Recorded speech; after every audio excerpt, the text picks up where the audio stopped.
Hi guys, my name is Lemon and welcome to Virtual Fruit.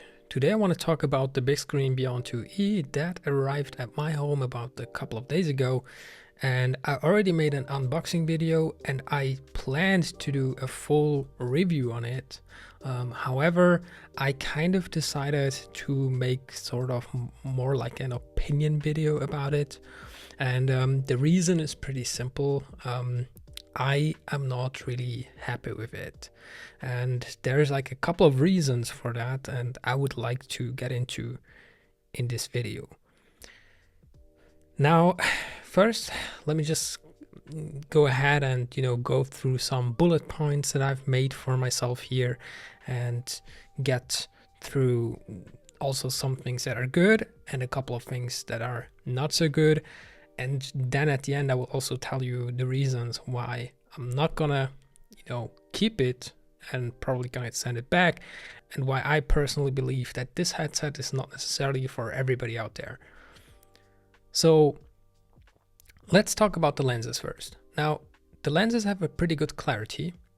However, they're just way too small in my opinion. Like, they're in fact so small that for you to fit comfortably sort of within the headset and actually have a good view, you need to adjust it absolutely perfectly. And that doesn't just mean sort of like the left to right with like the IPD adjustment, but also like how close you are to the lenses. And the problem with that is that, you can only get so close to the lenses until your eyelashes are touching the lenses. And in my case, my eyelashes are actually touching the lenses. And I have never seen any of the reviewers, of the big reviewers, talk about this, except I believe Linus Tech Tips, which is also kind of a big criticism that I have for Bigscreen in this case, because I'm not sure how open a lot of these reviewers, like especially the big ones, really are about the Bigscreen Beyond and the Bigscreen Beyond 2E. I personally had my Bigscreen Beyond 1 when it first came out. I ordered it on my own, I paid it myself, just as this one, by the way. And about 5 people I know from VR chat, like close friends of mine, also had the first version, and all of us except one of them sent it back, and all of us had kind of like similar criticism about it. And I sort of hoped that this kind of that they would improve on this in the upcoming headset, like in this one, in the Beyond 2E. But unfortunately, while they improved it, it's still not quite where I personally believe it has to be for most people to be good or even acceptable, to be honest. And like another problem about sort of like the lenses is that you can, like, even if you manage to get as close as you can to the screen, again, like your eyelashes are touching the lenses, and then you are also the lenses don't seem sort of perfectly even either. There's like a tiny bit of warping there. I wouldn't say it's bad, by the way. I would say that's like the least of all issues it has, but just so you know, it is a little bit of warping is there. Now, the FOV is actually decent. I would actually say, I don't know, it feels like similar to Quest 3, it feels similar to the Index. However, because of like the issues that I have with it, I'm having a really hard time sort of enjoying my time while I'm being in VR. And another problem that the FOV has is that they sort of prioritized FOV over binocular overlay. And just for the ones of you who don't know what binocular overlay is, it is basically when your the space where your vision overlays. So basically, for instance, on the index, the binocular overlay is pretty huge, which means that your right and your left eye are seeing pretty much the same thing, or like very similar things. There is like a little bit of space on the right side and on the left side that you sort of, don't see on one of the eyes. So let's see, if you look very much to the left side, maybe your right eye won't see that. But on the Bigscreen Beyond 2E, that binocular overlay is very small, and what that does is your brain basically has to work harder for it to sort of see like the image as a whole, because it's just processing most of the image on one eye, and therefore like it feels sort of more straining being in VR using the Bigscreen Beyond compared to something like the index. Now, something that I actually liked about like the lenses and the screen is like the resolution. Like the resolution obviously is super great, and of course what's also really cool is the OLED. But again, because it is not, it's really hard for me to enjoy it because of all these other problems that it has. Now, that kind of brings me to the whole comfort thing. I would say the fit on your face is okay. I wouldn't say it's great either, to be honest. Now, with that said, I haven't gotten the Halo strap that I ordered it with. I believe they have some sort of production issues where they can't ship it yet. But I tried it with the facial cushion that it comes with. It comes with a soft and a hard facial cushion. And I also tried the Studioform Creative facial cushion that I ordered everything myself. And by the way, this video is not sponsored at all by anybody, and I don't intend to be sponsored by anybody in the future anyways, because I just want this channel to be as blunt and as honest as possible. Now, the two facial cushions that it comes with, the problem that I have is I'm sort of forced to use the soft one anyways, because I have to press it so hard against my face for it to be actually usable, like for me to be close enough to the lenses where it is actually usable for me, that when I would use the harder one, it wouldn't quite work, or I would have to press it against my face even harder. So therefore I'm already limited into using the softer one. And that, by the way, that wouldn't change even if I had the Halo strap, right? I would still have to press it really hard against my face. That's number one. Now, I would say you can use it with just this facial interface, even without the Halo strap, but it's not very comfortable. So, if you get that, you definitely want to have the Halo strap at some point, I believe.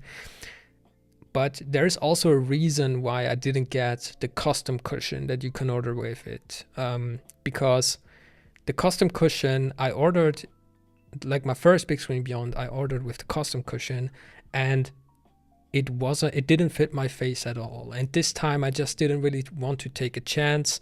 I sort of just wanted to have something where I can actually test it. And, I'm not a person, I don't like to have to send something back and forth, like, I don't know, 5 times or whatever, just for them to get like my facial cushion right, which I have read a lot of people do, by the way. There's like a lot of people out there who have sent their Bigscreen Beyond 1 at least in a couple of times until they got like the right facial cushions for them. So in my case, I opted for like the universal ones. Now again, like I think the cool thing is that it is because it is so light, it definitely isn't as heavy as like a Quest 3 or something. So the comfort overall, I would say, is better than like a Quest 3. But here's something that I found very interesting, and I didn't really see that happening for myself at first. But I actually believe for my personal needs, the index is actually more comfortable.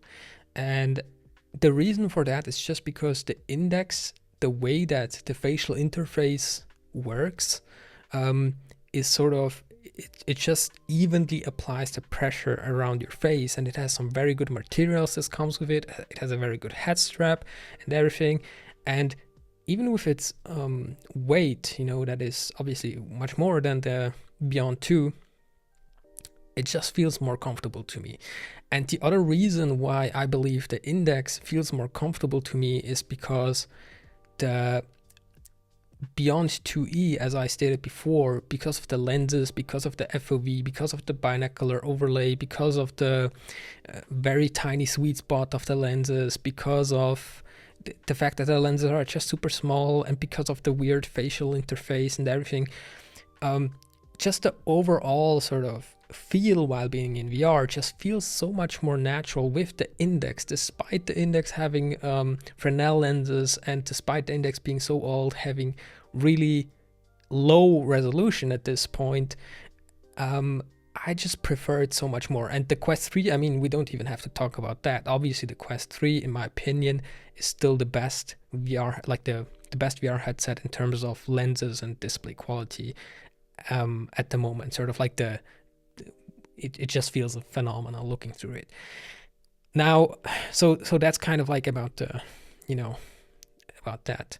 Now with the Studioform Creative facial interface, I thought it feels a little better at first, but when you're actually using it, I don't think I prefer the facial interface of Studioform Creative, because there's kind of like this weird thing where kind of like on the Beyond, you sort of look more, almost like a little bit more at the top of the lenses through it, and the facial interface from Studioform Creative kind of sits very high up my face, at least, and it just never, like, in order for me to work with it, I would have to push it down quite a little bit, and at that point it just wouldn't really feel comfortable anymore. So that's that.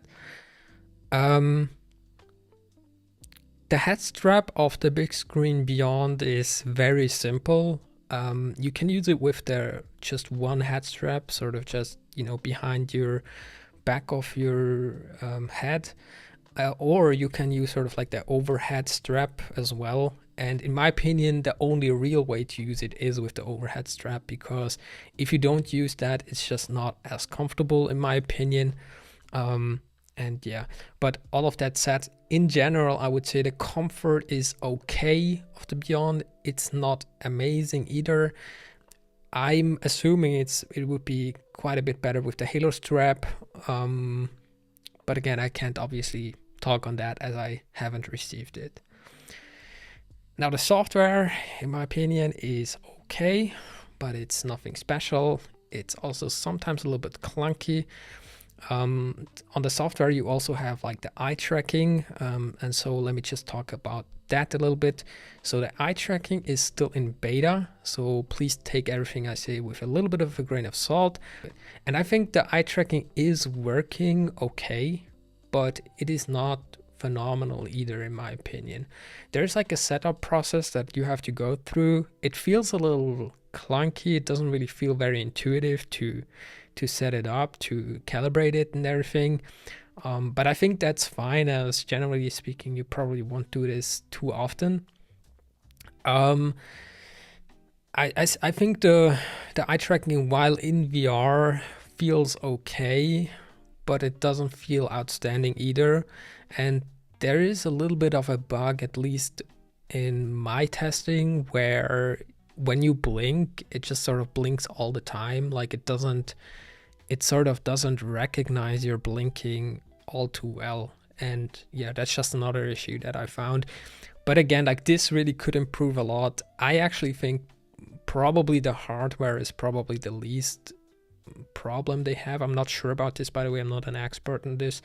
Let a comment down below if you know more about this. So yeah, that's about eye tracking. Okay, now so with the audio solution, so there is no built-in audio, so you either have to use your wireless earbuds directly connected to your PC, or you can use the USB-C port on the right or the left side and connect some earbuds that way.